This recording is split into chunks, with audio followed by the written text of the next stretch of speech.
What is up, guys? It's your friendly neighborhood webware fanatic. And today, Fantasy Flight Games just dropped a new article, Dark Beast's Bogus Journey, which is previewing the fourth scenario of the Age of Apocalypse expansion box. So I normally don't do previews of villains in Marvel Champions, but a buddy of mine asked me to, and he just wanted to hear my thoughts on Dark Beast.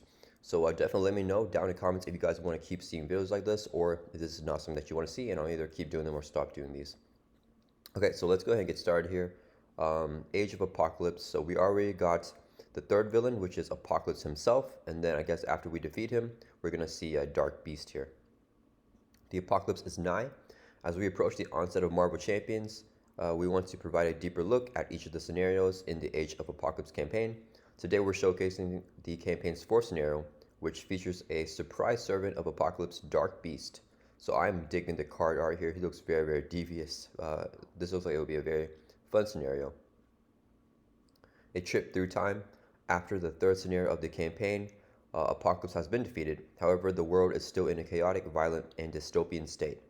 In order to undo the harm caused by Apocalypse and his minions, our heroes discover a time portal installed beneath the former Tyrant Citadel, and they entrust Beast to operate it and hopefully patch up the world. There's just one problem. He isn't their Beast. Okay, so I like that a lot. I don't know too much about the lore in the comics, but I believe that Dark Beast is actually a different variant of the regular Beast, so he's not in the same universe as the Beast that we know. And I like here that they have the unique on Dark Beast, so we might actually still get a Beast hero. And I think if it's unique on the regular Beast, I mean, the two Beasts can coexist, so we can actually have the match between Good Beast versus Dark Beast. I think that would be very, very cool. Actually, let me pull up the Beast ally here. Uh, so this is the four-cost leadership ally in Marvel Champions that already exists. So this is a regular Beast, right? And he has a unique symbol on Beast. So I believe because the unique symbol here is on Dark Beast, you can actually play the Beast ally in the scenario where you're facing Dark Beast, which I think is a very, very cool thing that we can do. And hopefully we still can get a Hero Beast as well. So the villain here has, this is stage 1. He has 2 schemes to attack. I think that's pretty normal for a 4th scenario in Marvel Champions. He has the Brute and Genius trait. And the Genius here is cool to see. Force Interrupt. When Dark Beast attacks you, resolve the special ability on the setting environment. So there's going to be, I guess, a setting environment in play. When reviewed, review a random set-aside environment and shuffle the rest of its encounter set into the encounter deck. Okay, so it looks like there's only going to be 13 cards in the actual Beast encounter deck, right? So it's not a lot. So each time you review one of those random set-aside environments, you shuffle those that modular set right into the encounter deck. So that'll kind of build up the encounter deck because it's very, very thin here. And I think that doing that is going to increase the deck size of it. Yeah, so I think we definitely have a lot of scenarios that have a similar concept to this. Um, yeah, I mean, I don't hate it. I like it to play, but I think the setup is going to be a little bit annoying for me, right? They're similar to Mr. Sinister, where I love Mr. Sinister. He's one of my favorite villains in the game, but after I'm done playing him, I have to pull out all of his modular sets and organize them again. And I have a buddy that whenever he plays Marvel Champions, he takes everything out, like all the modular sets out every single time. I'm lazy. I don't do that. I just leave the recommended sets with each villain, and then if I want to play a different villain that uses those sets, I just pull them out. So probably not the best way to play it, but yeah, I mean, I don't mind that too much. And he has 15 hit points, which is I think pretty decent, like pretty normal to maybe a little bit above average for a first stage. And then he says right here, a villain's work is never done. Cool. And he looks very, very cool here with this art as well, where his lab coat is all like shredded. Okay. And then the newly released Dark Beast is a loyal servant of Apocalypse, and he plans to use the time portal to bring his master back. Thankfully, our heroes are able to disrupt his plan, but now everyone is careening through time and space. It seems that Dark Beast's bogus journey has begun. So this is the main scheme here, stage 1B. And then there's only one main scheme, right? If the stage is complete, the players lose the game. It's 10 times player threat, which is a pretty good threat threshold. And then it starts off with 1 times player and it gets 1 per turn. Let's see. So Dark Beast activates his time machine to ensure the rise of Apocalypse, but your quick action ruins his calculations. You wrestle for control of the device as they transport you through the space, or through time and space. Oh, so this is super duper cool. So it looks like this whole entire scenario is going to be not really in a place, but in this space in between, time and space right here, right? So we're just tuggling and wrestling with beasts, and I'm guessing that when we grab like the little time machine thing, we click it, and the device like flips us over to like different places. So that's kind of where the setting environments come in play. It's a very unique scenario. It looks very, very fun and thematic. Okay, so uh, let's see. At the beginning of each stage, he puts a new setting environment into play and mixes its corresponding encounter set into his deck. Yeah, so we saw that earlier. Each setting represents a different time and space. For example, the Savage Land. Oh no, okay, very thematic here. Okay, so Savage Land has all the dinosaurs. Set up the villain gains Vitality 1. Okay, that is nasty, so we definitely want to flip this to a different setting. Special is discard the top 3 cards of your deck. Okay, not the biggest fan of that. When review, discard each other setting environment in play. Okay, so you only have one setting at a time. And it'll just keep adding the module sets into the encounter deck as we get more and more settings. How's you facing off against prehistoric threats, such as a soaring, this thing. So 0 scheme, 3 attack, 4 hit points, so a minion here. When review, resolve the special ability on the setting environment. Okay, so I guess the specials that we saw earlier here will just constantly trigger through different effects, through the minions, possibly through the encounter cards, possibly through beasts in some type of way, maybe through his attachments or something like that. Okay, so when he comes in, he'll trigger that special, so we discard top 3 cards of our deck if we have the Savage Lands as our environment. The boost effect, if Savage Land is in play, deal this minion to yourself as a face-up encounter card. Okay, so we get the minion. I guess there's a worse effect if the corresponding like Savage Land minion is with the in the current environment is a Savage Land environment, right? So I guess there's some synergy there. And then an aura pack of Velociraptors. So 1 scheme, 1 attack, 3 hit points. Quick strike, not that bad because he's 1 attack, but he has a force interrupt here. When he attacks, you discard top card of your deck, and he gets +1 attack for this attack for each resource icon discard this way. Ooh, okay, so they're constantly trying to mill off the top of your deck here with these Savage Lands. So not my favorite thing, but I mean, I think that'll make it a little bit challenging and fun. And then let's see, and a village under attack. So I'm guessing this is another, no, this is a side scheme for these Savage Lands. Hinder 1 times player, so not too much threat. And then when defeated, each player resolves the special ability of the setting environment, and we have to defeat this because there's a crisis icon, so we can't remove threat from the main scheme while this is in play. Okay, cool. Yeah, I mean, I don't think it's that bad, but it makes it a little bit more challenging. And then after a bit of time hopping, we may find ourselves in Genosha. Oh, super cool to see Genosha in this game. So the villain gains steady. Okay, yeah, I don't mind that too much because I don't really play with Suns or Confuses, but that could trip up a lot of decks that do revolve around that. The special is to place 1 threat on the main scheme. Okay, and then so the specials aren't that bad, but possibly because they might trigger a lot, and if they accumulate, they could be very, very bad through all the different effects in the deck. When reviewed, discard each other setting environment in play. Okay, yeah, there only be 1. Actually, let me take a look at the art here. Okay, I don't think that's how it looked like in the 90s cartoon, but yeah, it could have been. Yeah, it's very cool. Actually, I think a 90s cartoon is usually in the morning, so I don't remember how it looks at night, but it looks very cool at night. Where brutal magistrates, I guess these are more minions for the Genosha modular set or whatever. 2 scheme, 2 attack. He has patrol. When defeated, the defeating player finds escaped mutant and attaches it to their identity. Okay. Boost if escaped mutant is attached to your identity. This card gains +3 boost icons. Okay. Oh, so that could be okay. So we're kind of that's very thematic actually, and +3 boost icons is super nasty, especially for a scheme activation. Beast already has 2 scheme here, so he could be scheming for 5.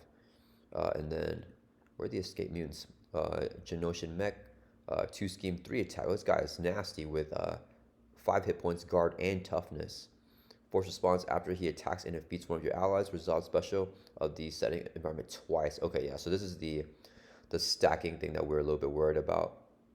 So this I like how it prevents you from chump blocking too. A lot of the mechanics from the newer scenarios are trying to stop you from chump blocking. I think it's very, very cool that they're doing that because you do get a pretty detrimental effect by resolving the special twice, right? So if the Savage Lands is in play, you got to do this twice. Discard a total of 6 cards from your deck, and then if Genosha is in play, then you got to put 2 threat on the main scheme because you got to do this twice. So very, very cool that they're trying to stop us from chump blocking.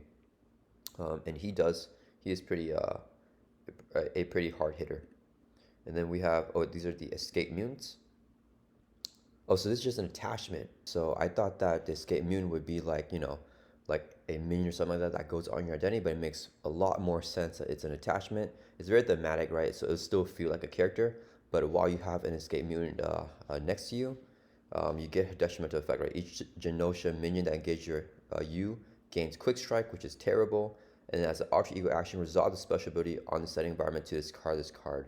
So we have to resolve that setting to help this escape mutant truly escape, I guess.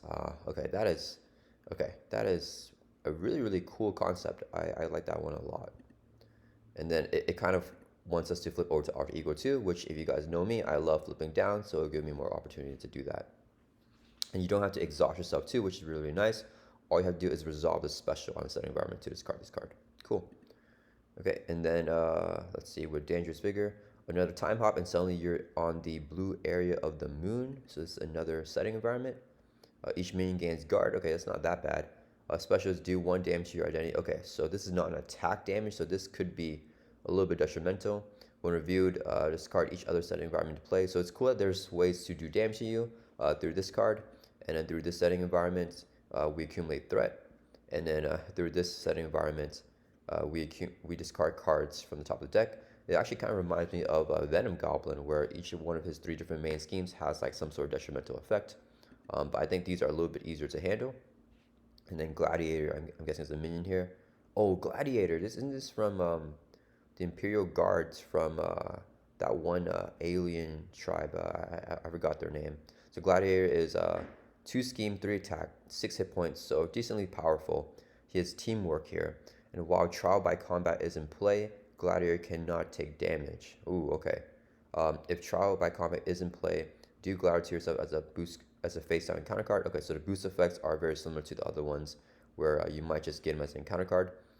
If this thing is in play, let's see. So Trial by Combat is it's a side scheme, and then the Shi'ar, yeah, that was what I was trying to think about. Okay, so the Shi'ar law grants the accused an opportunity to defend themselves, but they must bow the Imperial Guard. Oh, so we could transport to a Shi'ar too when tussling for the time machine.